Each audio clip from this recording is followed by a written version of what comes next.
प्यारे विद्यार्थियों, कैसे हो आप सभी। मैम के साथ आशा करता हूँ कि आप अच्छे स्वस्थ हैं और आपने अपने पढ़ाई को निरंतर जारी किए हुए हैं। इसी आशा और उम्मीद के साथ अपने अपार बैच का अगला जो अपना पार्ट है चैप्टर फोर्थ, इस चैप्टर फोर्थ को आज अपने डिटेल से पढ़ेंगे और उसके साथ साथ इसके अपने इंपॉर्टेंट क्वेश्चन भी नोट करेंगे। ठीक है, इसी के साथ आज अपने बात करते हैं चैप्टर फोर्थ पे, और अपने चैप्टर फोर्थ का नाम है, पहले तो मैं लिखता हूं कक्षा 12, और आज पढ़ेंगे अपने भारतीय इतिहास। भारतीय इतिहास आज का अपना अध्याय है अध्याय 4। अध्याय 4, और इस अध्याय 4 में अपना जो टॉपिक है, इसमें पहला जो टॉपिक आता है आपका, इसमें है विचारक। विचारक, विश्वास और इमारतें। विचारक, विश्वास और इमारतें तथा इनका सांस्कृतिक विकास। तथा इनका सांस्कृतिक विकास। इनका सांस्कृतिक विकास।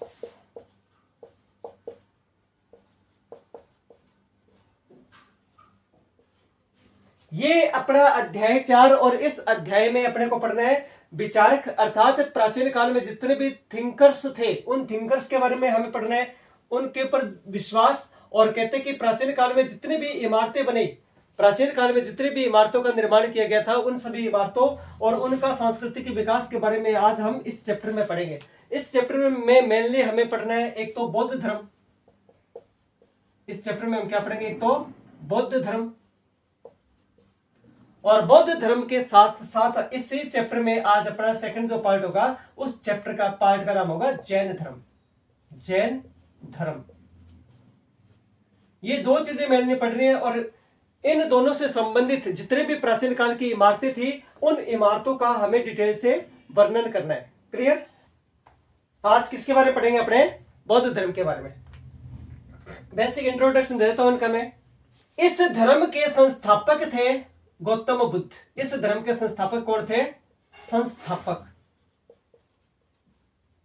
इस धर्म के संस्थापक कौन थे, गौतम बुद्ध। क्या नाम था इनका, गौतम बुद्ध। बचपन का नाम था सिद्धार्थ। बचपन का नाम क्या था, सिद्धार्थ। बचपन का नाम क्या था, बचपन का नाम था इनका सिद्धार्थ। सिद्धार्थ। सिद्धार्थ शब्द का अर्थ है जो सिद्धि को प्राप्त करने के लिए आया, वो क्या कहलाया, सिद्धार्थ कहलाया।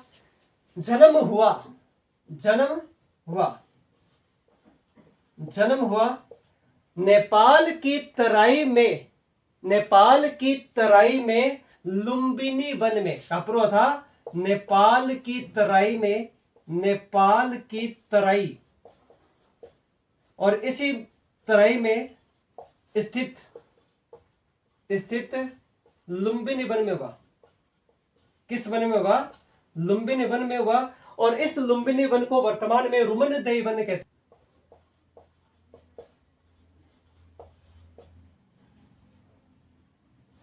वर्तमान में इसे रुमनदेई वन कहा जाता है। क्लियर।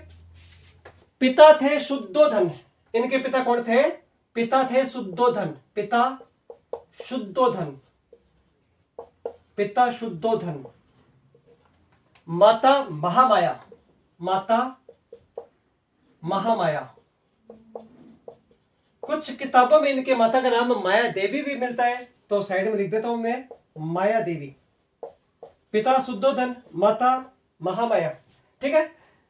बचपन में माता का देहांत हो गया, और देहांत के बाद इस शिशु का लालन पालन इनकी मौसी प्रजापति गौतमी के द्वारा किया गया था।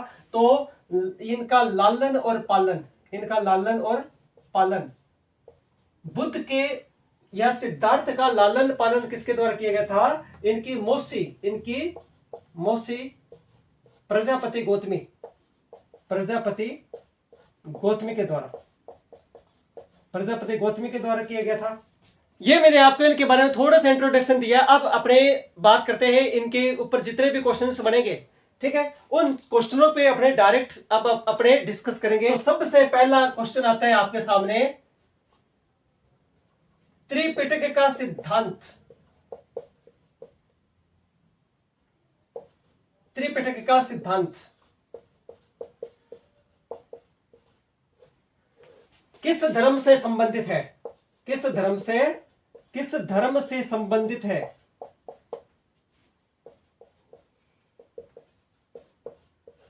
अति इंपॉर्टेंट प्रश्न है आपके इस आगामी परीक्षा जो आप जो बोर्ड की परीक्षा दे रहे हो, इसके लिए सबसे इंपॉर्टेंट क्वेश्चन है आपका। वही कह देगा कि त्रिपिटक का संबंध किस धर्म से है। तो देखिए, त्रिपिटक का संबंध बौद्ध धर्म से। इसका उत्तर क्या होगा? त्रिपिटक का संबंध बौद्ध धर्म से है। किससे है? इस त्रिपिटक का संबंध बौद्ध धर्म से है। किससे? इसका सही उत्तर होगा बौद्ध धर्म। त्रिपिटक का संबंध बौद्ध धर्म से है। अब ये त्रिपिटक कौन कौन से थे? त्रिपिटक कौन से थे? त्रिपिटक शब्द जो है ये पाली भाषा का शब्द है, और पाली भाषा में इस पिटक शब्द का अर्थ होता है पवित्र पाठ। इसका क्या होता है? इस शब्द का अर्थ होता है पवित्र पाठ या पिटारा। ये 3 पिटारे थे। इनमें पहला जो आपका पिटारा आता है उसका नाम है विनय पिटक। पहला पिटारा कौन सा आता है? विनय पिटक। पहला कौन सा आता है आपका? विनय पिटक। और विनय पिटक में कहते हैं कि बौद्ध भिक्षु और बौद्ध भिक्षुणी थी, उन सभी के लिए नियम दिए गए थे। इसमें बौद्ध भिक्षु व भिक्षुणियों के लिए नियम व आचार संहिता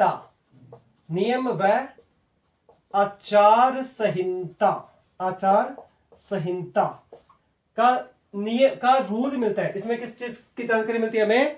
कहते हैं कि त्रिपिटक में 3 पिटारे या 3 नियम है। इनमें पहला कौन सा आता है जी? आपका पहला आता है जी विनय पिटक। और इस विनय पिटक में बौद्ध भिक्षु तथा जितने भी बौद्ध भिक्षुणियां थी उन सभी के लिए आचार नियम थे, यानी कि उनके लिए सिद्धांत थे या नियम थे। इसकी जानकारी हमें किस में मिलती है? विनय पिटक में मिलती है। तो इसको याद कैसे करेंगे? अरे विनय, आपने अपने नियम तैयार कर लिए। अरे विनय, आपने अपने नियम तैयार कर लिए क्या? ठीक है। तो विनय पिटक में बौद्ध भिक्षु तथा भिक्षुणियों के लिए नियम तथा आचार संहिताओं का उल्लेख किया गया है। पहला पिटक कंप्लीट।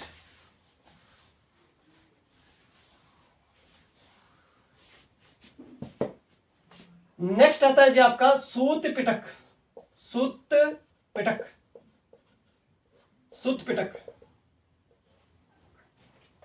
अब ये जो सूत पिटक है, इस सूत पिटक में गौतम बुद्ध के द्वारा जो शिक्षाएं दी गई थी, भगवान बुद्ध की शिक्षा, इसमें भगवान बुद्ध की शिक्षाओं का उल्लेख मिलता है। इसमें भगवान बुद्ध की शिक्षाओं का उल्लेख मिलता है।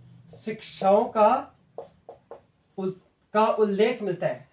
उल्लेख मिलता है। क्लियर?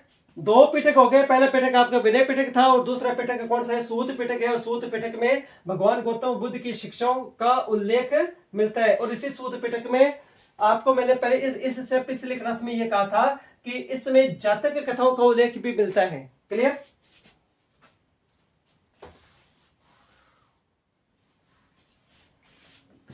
अपना अगला पिटक आता है अभिधम्म पिटक। कौन सा है? अभिधम्म पिटक। अभिधम्म पिटक की रचना तीसरी बौद्ध संगीति के समय सम्राट अशोक के गुरु का नाम था मोगलीपुत्र तिस, और मोगलीपुत्र तिस ने ही इस अभिधम्म पिटक की रचना की है। ठीक है। और इस अभिधम्म पिटक में गौतम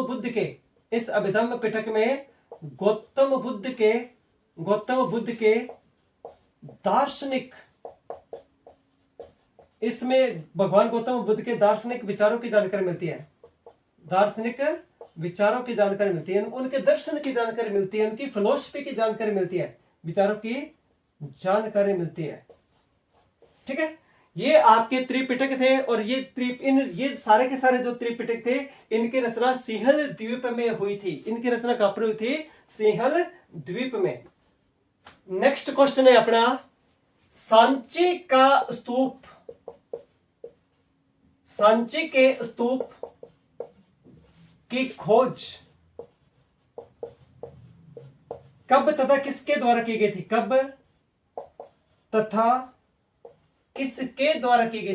किसके द्वारा की गई थी? आज सीधे सीधे आपको मैं इंपॉर्टेंट क्वेश्चन करा देता हूं, ठीक है, क्योंकि आपकी परीक्षा बिल्कुल नजदीक है।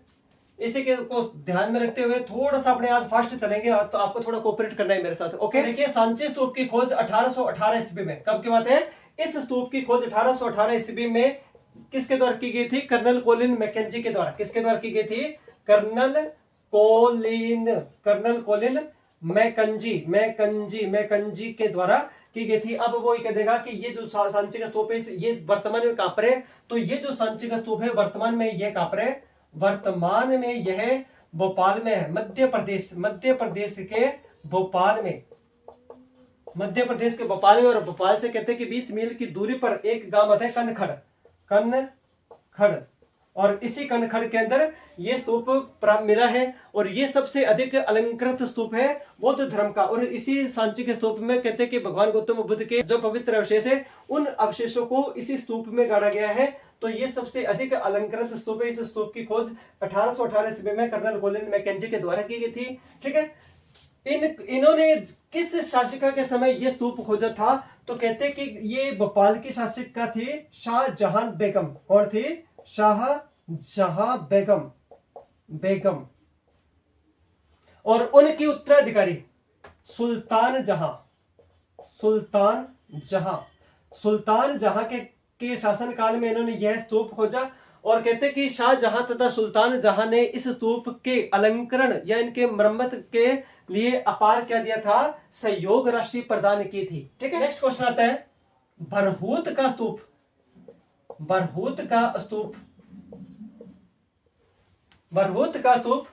कहां स्थित है? अब ये स्तूप भी अपने को पता है कि भरहूत का स्तूप जो है ये भी मध्य प्रदेश के अंदर स्थित है। ये कहां पर स्थित है? मध्य प्रदेश में, ठीक है। और इस स्तूप की खोज किसके द्वारा की गई थी? कनिंघम के द्वारा। इसकी खोज किसके द्वारा की गई थी? कनिंघम के द्वारा। कनिंघम जो विद्वान जो थे उनके द्वारा किसकी खोज की गई थी? भरहूत के स्तूप की खोज की गई थी। ये स्तूप वर्तमान में कहां पर है? मध्य प्रदेश के अंदर। और ये मध्य प्रदेश में मिला। ये इस स्तूप के बारे में कहा जाता है कि ये इतना अलंकृत स्तूप नहीं है, ठीक है, सामान्य सा स्तूप है। और ये स्तूप किसके द्वारा खोजा गया था? कनिंघम के द्वारा खोजा गया था। कहां पर खोजा गया था? मध्य प्रदेश में खोजा गया था। लगभग कहते हैं कि इस स्तूप की खोज की गई थी 1893 में। कब की गई थी इसकी खोज? 1893 में यह स्तूप खोजा गया था मध्य प्रदेश में, ठीक है। और मध्य प्रदेश के स्थान पूछ रहे तो ये सतना मध्य प्रदेश में खोजा गया था। कहां पर खोजा गया था? सतना मध्य प्रदेश में यह स्तूप खोजा गया था। यदि सांची स्तूप के साथ इस स्तूप की तुलना की जाए तो इस स्तूप से बेहतर और अलंकृत स्तूप सांची का स्तूप है। भरहूत का स्तूप उतना सुंदर नहीं है जितना सांची का स्तूप है। क्लियर? ये है कहां पर? मध्य प्रदेश के सतना गांव में। और इसकी खोज कब की गई थी? 1893 में। किसके द्वारा की गई थी? कनिंघम के द्वारा की गई थी। ये है कहां पर? मध्य प्रदेश में। क्लियर? इसके बाद मैं आपको जब डायग्राम कराऊं तो इंडिया के मैप में सारे के सारे आपको जितने भी जैसे इंपॉर्टेंट स्थान है सारे के सारे चिन्हित करा दूंगा। और 4 नंबर का आपका जो आपका मैप आएगा, एक भी क्वेश्चन उसमें से गलत नहीं होगा। इसके बाद अगला जो क्वेश्चन है उस क्वेश्चन का नाम है त्रिरत्न का संबंध किस धर्म से है? त्रिरत्न का संबंध किस धर्म से है? संबंध किस धर्म से है? किस धर्म से है? त्रिरत्न अर्थात तीन रत्न। तो कहते हैं कि त्रिरत्न का संबंध जैन धर्म से। इसका संबंध किससे है? जैन धर्म से, ठीक है।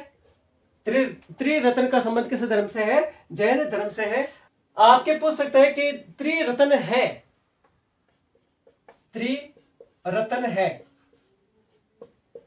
तो त्रिरत्न में 3 रत्न आते हैं। पहला है सम्यक ज्ञान।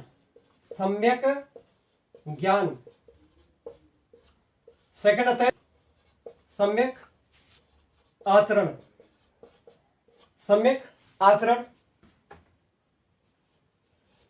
नेक्स्ट है सम्यक दर्शन। ये 3 रत्न है, इनको त्रिरत्न कहते हैं। इनका संबंध किस से है? जैन धर्म से है।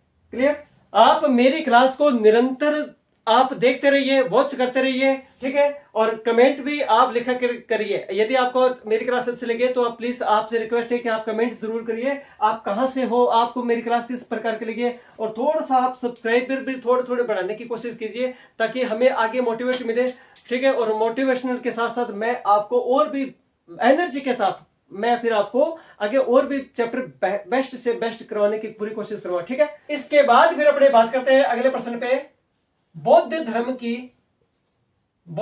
की सबसे प्राचीन शाखा, बौद्ध धर्म की सबसे प्राचीन शाखा, सबसे प्राचीन शाखा, सबसे प्राचीन शाखा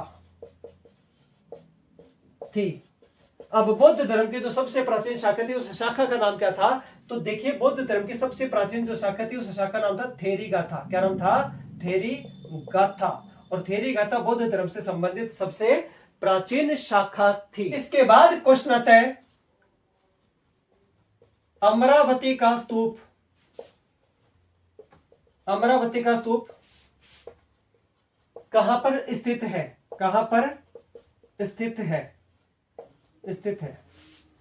अब ये क्वेश्चन और आगे आपके सामने कि अमरावती, देखिए 3 प्रकार के मैंने आपको स्तूप बताए। पहला आपको कौन सा बताया था? सांची का। फिर कौन सा बताया? नेक्स्ट बरहुत का। इसके बाद अपने आगे बात करते हैं अमरावती का स्तूप। और ये जो अमरावती का स्तूप है, ये वर्तमान में कहां पर है? अमरावती का ये स्तूप है अपने आंध्र प्रदेश में। कहां पर है? आंध्र प्रदेश में। और आंध्र प्रदेश का स्थान पूछ रहे तो ये गुंटूर में। कहां पर है? गुंटूर के अंदर स्थित है। और ये स्तूप कब खोजा गया था? 1796 में खोजा गया था। ये स्तूप कब खोजा गया था? यह स्तूप 1796 में खोजा गया था। यह स्तूप कब खोजा गया था? 1796 में। 4 आर्य सत्य या बुद्ध की शिक्षाओं का वर्णन करें। बुद्ध की शिक्षाएं, 4 आर्य सत्य, इनको बुद्ध की शिक्षाएं भी कहा जाता है। हाँ जी, 4 आर्य सत्य। अब इनमें 4 आर्य सत्य कौन कौन से थे? पहला है दुख। दुख, बुद्ध कहते हैं कि जन्म भी दुख है और मरण भी दुख है। हाँ, संसार में चारों तरफ दुख ही दुख है। तो पहला आर्य सत्य कौन सा है? दुख। दूसरा आर्य सत्य दुख का कारण, दुख का कारण। अब दुख का कारण, मेन कारण क्या है? मेन कारण है अज्ञानता। मेन कारण क्या है? अज्ञानता। हमें ज्ञान ही नहीं है। और जब हमें किसी चीज का ज्ञान नहीं होगा तो हम क्या होंगे?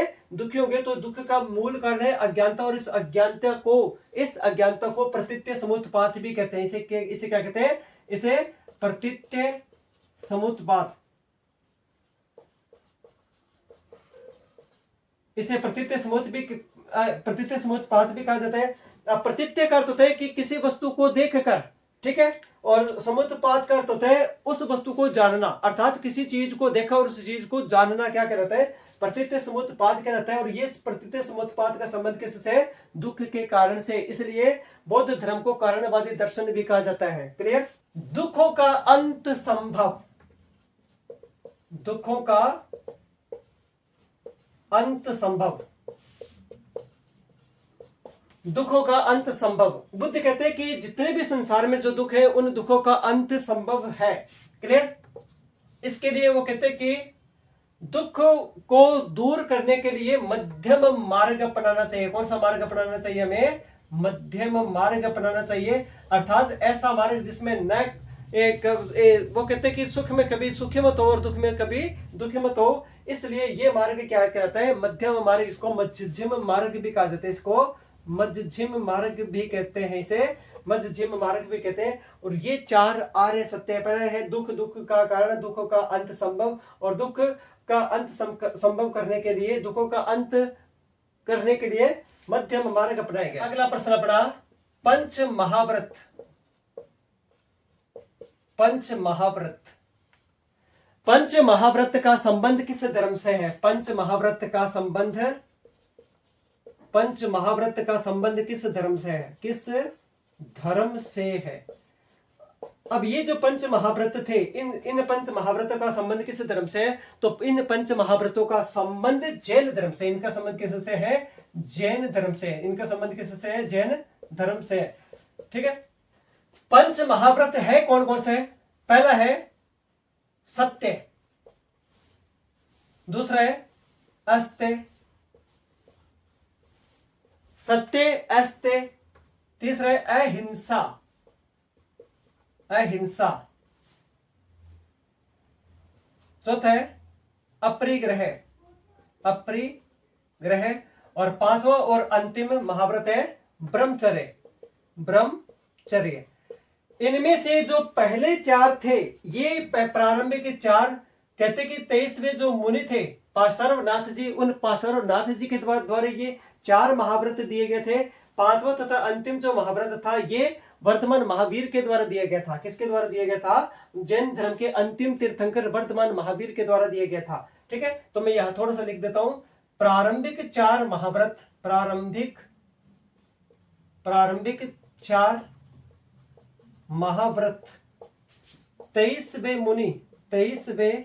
मुनि पार्श्वनाथ जी ने दिए, पार्श्वनाथ जी ने दिए। तथा पांचवा व अंतिम महाव्रत 24वें मुनि वर्धमान के बचपन का नाम था वर्धमान। ठीक है, वर्धमान महावीर ने दिए। किसने दिए? वर्तमान महावीर ने दिए। महावीर अर्थात इन्होंने महापराक्रम दिखाया। महापराक्रम दिखाने के कारण इनको महावीर कहते हैं। पांचवा महाव्रत वर्तमान के द्वारा दिया गया था और प्रारंभिक चार महाव्रत 23वें मुनि पार्श्वनाथ जी के द्वारा दिए गए थे। क्लियर? अपना अगला प्रश्न है, त्रिपिटक कब लिखे? त्रिपिटक की रचना कब हुई? त्रिपिटक की रचना कब हुई? तो देखिए, ये जो त्रिपिटक है, इन त्रिपिटक की रचना भगवान गौतम बुद्ध के महापरिनिर्वाण के बाद हुई। किसके कब हुई थी? इन त्रिपिटक की रचना, इनकी रचना भगवान बुद्ध के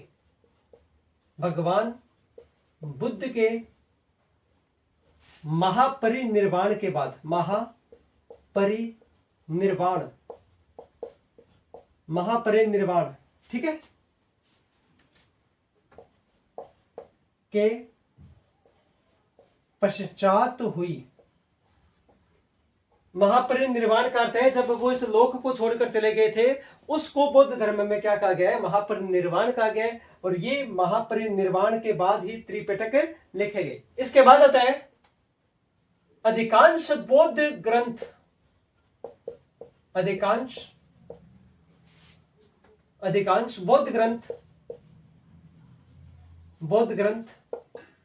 किस भाषा में लिखे गए हैं? किस भाषा में लिखे गए हैं?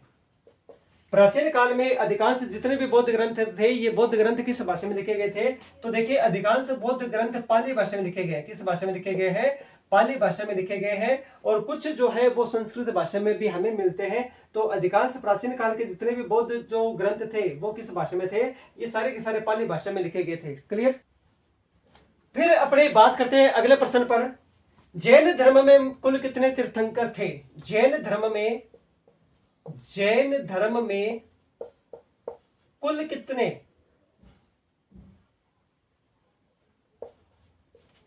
कितने मुनि थे?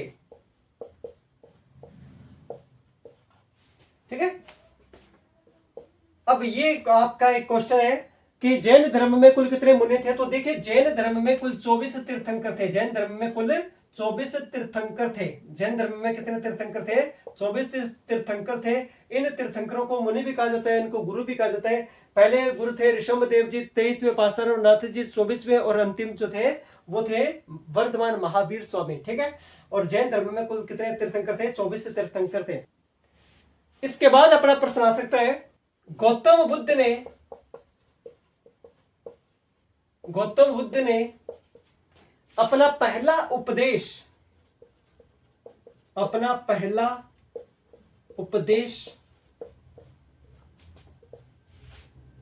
कहाँ दिया? गौतम बुद्ध ने अपना पहला उपदेश कहां पर दिया था? तो देखिए गौतम बुद्ध ने अपना पहला उपदेश सारनाथ में दिया। कहां पर दिया था? सारनाथ में दिया। और इसी सारनाथ में इन्होंने बौद्ध संघ की स्थापना की थी। और इसी सारनाथ में इन्होंने यहीं पर इन्होंने बौद्ध संघ की स्थापना की। बौद्ध संघ की स्थापना की। इसी स्थान पर इन्होंने बौद्ध संघ की स्थापना की थी। चलिए जी अपने अगले क्वेश्चन पे बात करते हैं। जैन धर्म को कितने शाखाओं में बांटा गया था? जैन धर्म को कितनी शाखाओं में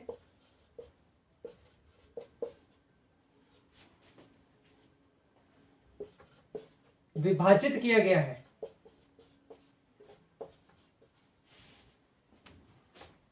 अब इसका उत्तर होगा जैन धर्म को दो शाखाओं में बांटा गया है। एक तो है श्वेतांबर। ठीक है। ये जो श्वेतांबर थे, इस श्वेतांबर के संस्थापक थे स्थूलभद्र। इसके संस्थापक कौन थे? इसके संस्थापक स्थूलभद्र थे। ठीक है। अर्थात ये श्वेत वस्त्र पहनते हैं। इनका सबसे अधिक प्रचार और प्रसार उत्तर भारत में हुआ। इसके संस्थापक कौन थे? स्थूलभद्र थे। इसके बाद नेक्स्ट आता है जी दिगंबर।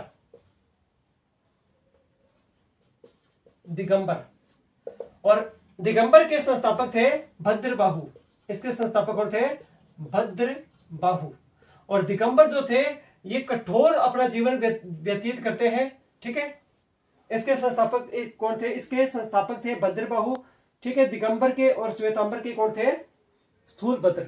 इसके बाद फिर क्वेश्चन आता है बौद्ध संगीतियों पर टिप्पणी करें। बौद्ध संगीतियों पर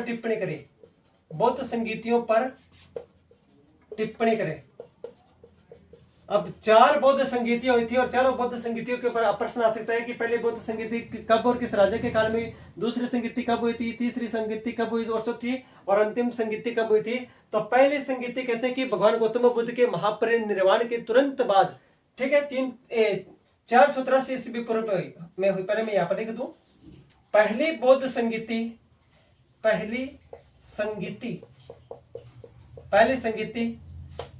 483 ईस्वी पूर्व में। कब की बात है? 483 ईस्वी पूर्व में। स्थान पूछ रहे तो कहां पर थी? राजगृह में। और इस राजगृह में कहते हैं कि सप्तपर्णी गुफा में। कहां पर थी? राजगृह में सप्तपर्णी गुफा में। ठीक है। राजा पूछ रहे, राजा थे अजात शत्रु। राजा पूछ रहे तो राजा था अजात शत्रु।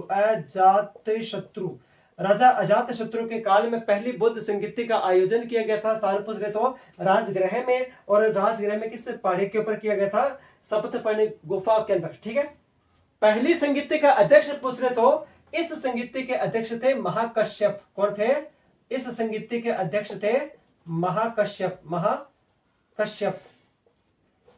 इन गुरु के द्वारा कहते हैं कि पहली संगीति का आयोजन किया गया था। ठीक है। ये पहली संगीति 483 ईस्वी पूर्व में राजगृह में सप्तपर्णी गुफा में आयोजित हुई थी। राजा अजात शत्रु था। अध्यक्ष कौन था? महाकश्यप। पहली संगीति कंप्लीट। दूसरी संगीति,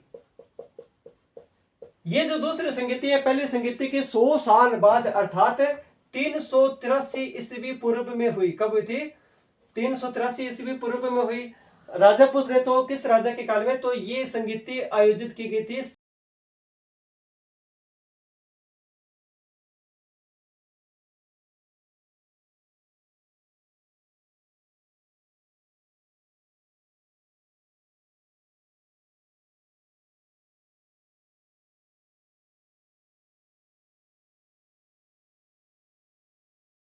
स्थान पूछ रहे तो ये कहां पर थी? वैशाली में। कहां पर थी? वैशाली में। किस स्थान पर? वैशाली में। ठीक है। तीसरी बौद्ध संगीति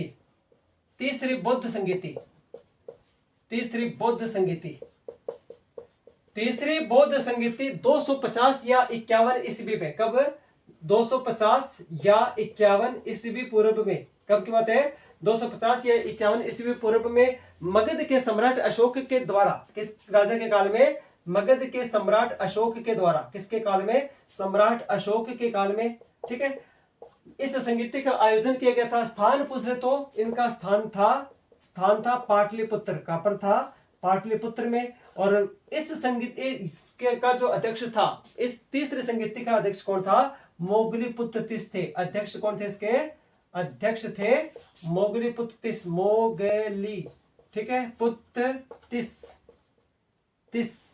और इसी संगीत के समय इस गुरु के द्वारा एक पुस्तक की रचना की गई थी। इस पुस्तक का नाम क्या था, कथावत्थु।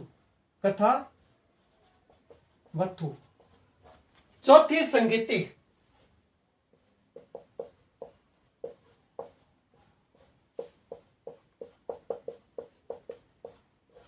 चौथी संगीति का आयोजन कश्मीर में हुआ। कहां पर हुआ था, कश्मीर में एक वन था जिसको कुंडल वन कहते हैं। कौन सा वन कहते हैं इसको, कुंडल वन में। और राजा कौन था, राजा था कनिष्क, राजा कौन था, कनिष्क था। और राजा कनिष्क के द्वारा ही कश्मीर के कुंडल वन में पहली शताब्दी में, कब की बात है, पहली शताब्दी में इस संगीत का आयोजन करवाया गया था। और इस संगीत के अध्यक्ष कौन थे, अशब घोष। कौन थे, अशब घोष। इसके बाद अपने नेक्स्ट बात करते हैं महात्मा बुद्ध को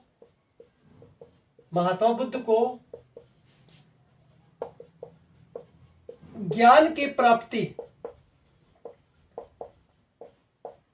कहां पर हुई, महात्मा बुद्ध को ज्ञान की प्राप्ति कहां पर हुई थी। तो देखिए इनको ज्ञान की प्राप्ति हुई थी बोध गया में। कहां पर हुई थी, बोध गया। वर्तमान में ये जो बोध गया है ये है बिहार में। कहां पर है, बिहार में। और जिस पेड़ के नीचे इनको ज्ञान की प्राप्ति हुई थी वो था पिप्पल का पेड़। कौन सा पेड़ था, पिप्पल का पेड़, पिप्पल का पेड़। इस पेड़ के नीचे इनको ज्ञान की प्राप्ति हुई थी। फिर आपके मान लीजिए प्रश्न आ जाए कि गौतम बुद्ध का जन्म कब हुआ, इनका जन्म कब हुआ था। तो इनका जन्म, बुद्ध का जन्म 563 ईस्वी पूर्व में, इनका जन्म कब हुआ था, 563 ईस्वी पूर्व में हुआ था। ठीक है, इनको ज्ञान की प्राप्ति कहां पर हुई थी, बोध गया में हुई थी। और ज्ञान की प्राप्ति होने के बाद ही ये क्या कहलाए, बुद्ध कहलाए। ठीक है, अपना अगला प्रश्न है बौद्ध धर्म को कितनी शाखाओं में बांटा गया था, कितनी शाखाओं में बांटा गया था। अब इसका उत्तर होगा बौद्ध धर्म को कुल 4 शाखाओं में बांटा गया था। पहला है थेरवाद, दूसरा है महासंघिका, ठीक है, तीसरा है हीनयान, और चौथा है महायान। अब इसमें से प्रश्न कैसे बनेगा, जो हीनयान है इसका प्रचार दक्षिण भारत में हुआ, इसका प्रचार दक्षिण में हुआ, इसका प्रचार दक्षिण में हुआ। ठीक है, और महायान का प्रचार उत्तर की तरफ हुआ। ठीक है, अब हीनयान का प्रचार हुआ था जैसे मान लीजिए श्रीलंका, कंबोडिया, जावा, सुमात्रा। ठीक है, यहां इनका प्रचार हुआ चाइना, जापान, ठीक है, आदि देशों में। अगला प्रश्न है कैलाश नाथ मंदिर कहां स्थित है।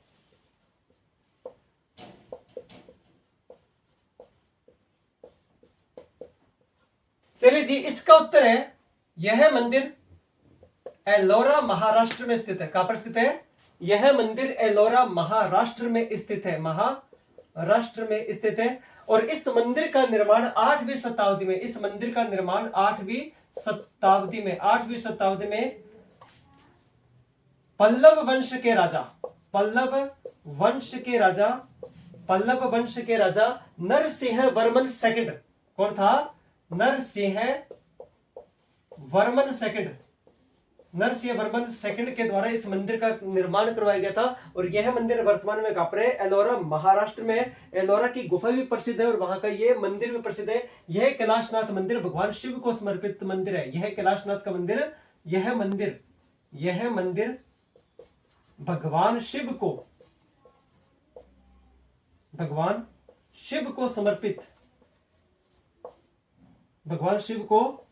समर्पित मंदिर है।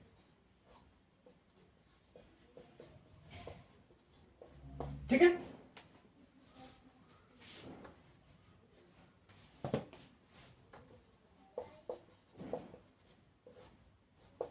ये आपका एक शानदार प्रश्न है और ये आपको आगे का आपका जो परीक्षा है उसमें 101% ये क्वेश्चन मिलेगा कि कैलाशनाथ मंदिर कहां स्थित है। यह मंदिर एलोरा महाराष्ट्र में स्थित है। इस मंदिर का निर्माण 8वीं शताब्दी में पल्लव वंश के राजा नरसिंह वर्मन सेकंड के द्वारा करवाया गया था और ये मंदिर भगवान शिव को समर्पित मंदिर। ओके जी, अपने आगे बात करते हैं स्तूप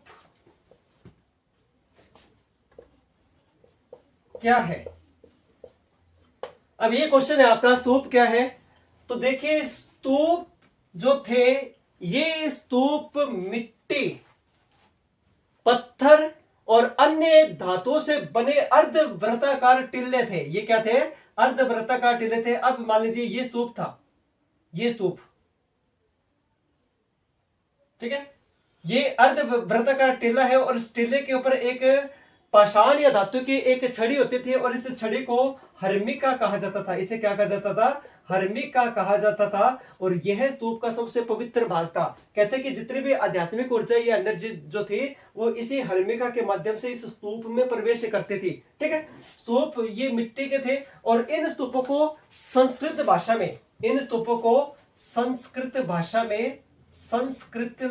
भाषा में इनको समाधि स्थल कहा जाता है। इनको क्या कहा जाता है? समाधि स्थल कहा जाता है। ये स्तूप ये मिट्टी के थे। ठीक है, अब ये आपको क्या करना है, वहां पर एक डायग्राम दे देना है और कहते हैं कि सबसे अलंकृत स्तूप कौन सा था? सांची का स्तूप था। इसके साथ साथ मैं आपको ये बता दूं कि इन स्तूपों का निर्माण मौर्य काल में हुआ। किन काल में हुआ? मौर्य काल में स्तूपों का निर्माण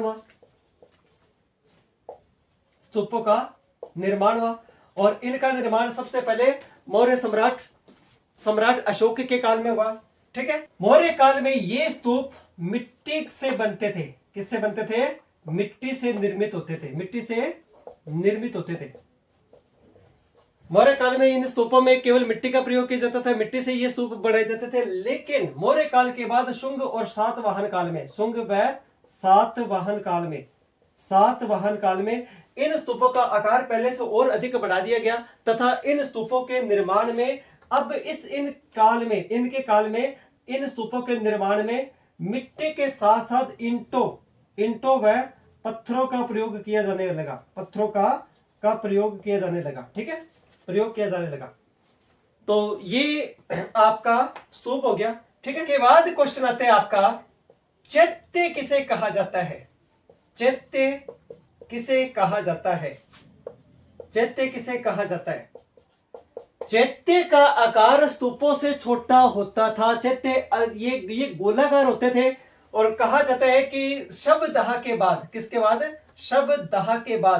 शवदाह के पश्चात जो बौद्ध भिक्षु होते थे उनके जो शरीर के कुछ अवशेष बच जाते थे, उन अवशेषों को इन चैत्यों में सुरक्षित रखा जाता था और ये क्या कहलाते थे? चैत्य कहलाते थे। अर्थात शवदाह के पश्चात बौद्ध भिक्षुओं के बौद्धों के शरीर के कुछ भाग इन चैत्यों में सुरक्षित रखा जाता था।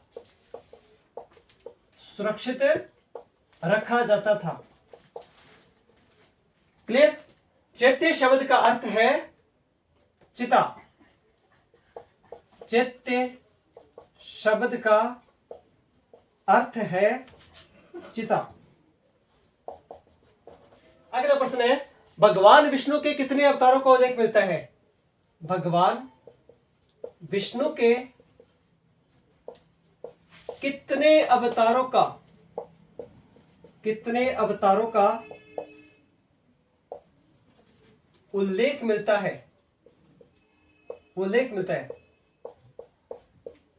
प्राचीन जितने भी ग्रंथ हैं उन सभी ग्रंथों में भगवान विष्णु के 10 अवतारों का उल्लेख मिलता है। भगवान विष्णु के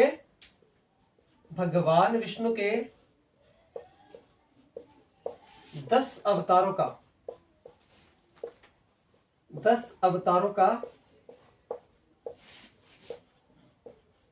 उल्लेख मिलता है। 10 अवतारों का उल्लेख मिलता है और कहते हैं कि भगवान जो विष्णु है उनका 10वां और अंतिम जो अवतार होगा वो कल्कि या कली अवतार होगा। ठीक है। फिर प्रश्न आता है कुटाग्रशाला का संबंध किस धर्म से है? कुटाग्रशाला का संबंध किस धर्म से है? किस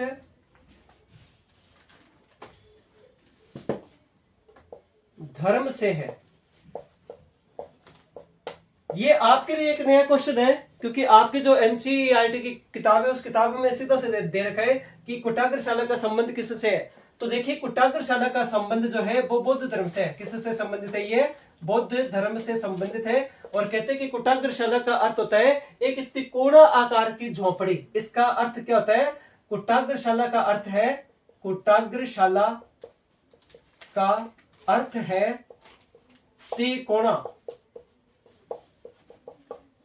त्रिकोणाकार की झोपड़ी।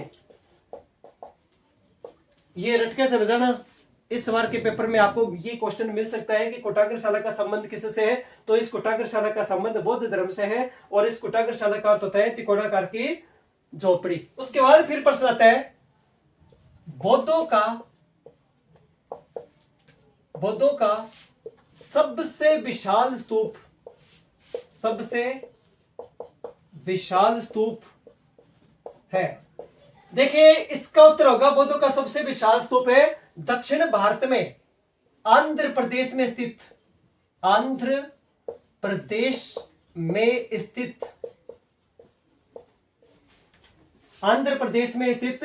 अमरावती का स्तूप। इसका ये उत्तर होगा। अब मैं थोड़े से डायग्राम में आपको ये बता दूं कि कौन कौन से स्तूप कहां पर थे और ये कैलाशनाथ का मंदिर कहां पर था। ठीक है, ये भारत है और ये था श्रीलंका। इसको सिंहल द्वीप भी कहते थे। अब देखिए, यहां पर थे 2 स्तूप मध्य प्रदेश में। पहला है सांची। पेपर में पूछ सकता है डायग्राम में सांची को बताइए, तो सांची का स्तूप आ गया। ठीक है। इसी मध्य प्रदेश में आपके एक स्तूप था भरहूत का स्तूप। भरहूत क्लियर। ये गुजरात के नीचे आ गया। यहां पर महाराष्ट्र, ये महाराष्ट्र, और इस महाराष्ट्र में यहां पर आ गया कैलाशनाथ का मंदिर।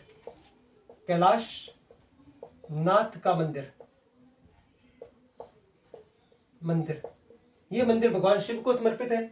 उसके बाद कहते हैं कि यहां पर आता है जी आंध्र प्रदेश, और आंध्र प्रदेश में कौन सा स्तूप आता है? आंध्र प्रदेश में अमरावती का स्तूप है। अमरावती का स्तूप। ये सारे के सारे आपको क्षेत्र चिन्हित करने हैं। साथ साथ में मैं आपको थोड़े थोड़े डायग्राम बता दूंगा ताकि आपको एग्जाम में कोई भी दिक्कत ना हो। ठीक है। उसके बाद प्रश्न आता है भगवान बुद्ध के जीवन से जुड़े हुए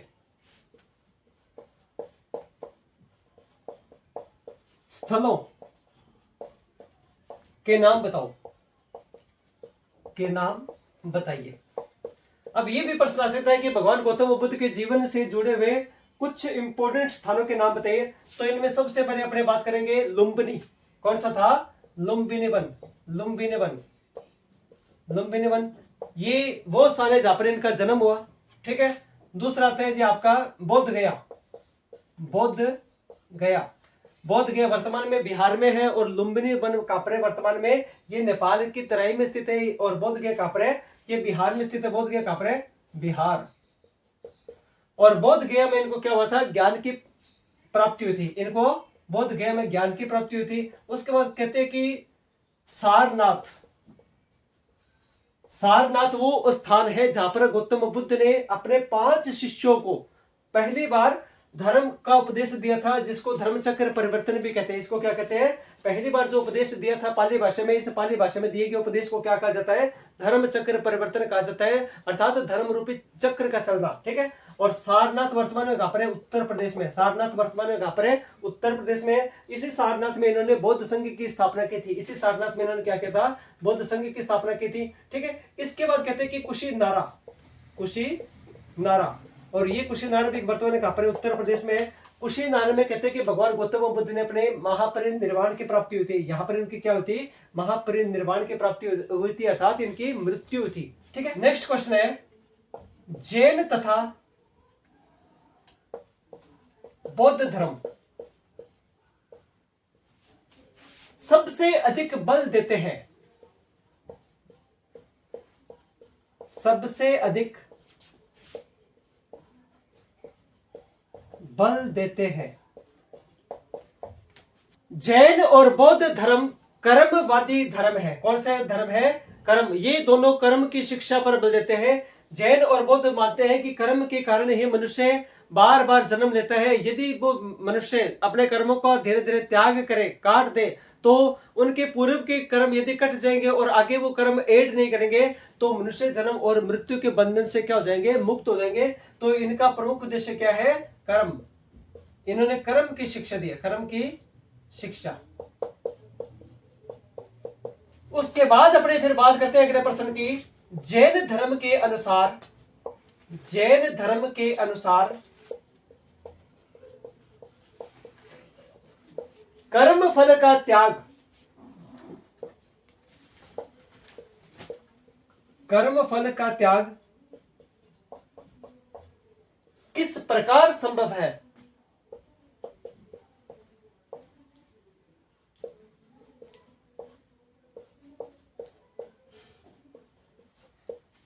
किस प्रकार संभव है। देखिए, कर्म और उन कर्मों को किस प्रकार से काटा जा सकता है, तो कहते हैं कि जैन धर्म ये मानता है कि यदि आप त्याग करोगे, हर चीज का त्याग, और उसके साथ साथ तपस्या, त्याग व तपस्या के आधार पर आप अपने पूर्व के कर्मों को काट सकते हैं।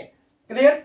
इसी के साथ ही आज अपनी इस क्लास को विराम देते हैं, और विराम देते हुए मुझे पूरी आशा और उम्मीद है कि आपको मेरी क्लास अच्छी लगी है। यदि आपको मेरी ये क्लास अच्छी लगी हो तो प्लीज प्लीज प्लीज आप मेरी क्लास को लाइक करें, शेयर करें, सब्सक्राइब करें। इसी के साथ अपने मिलते हैं अगले वीडियो में। ठीक है, तब तक के लिए bye bye and thank you and have a nice day.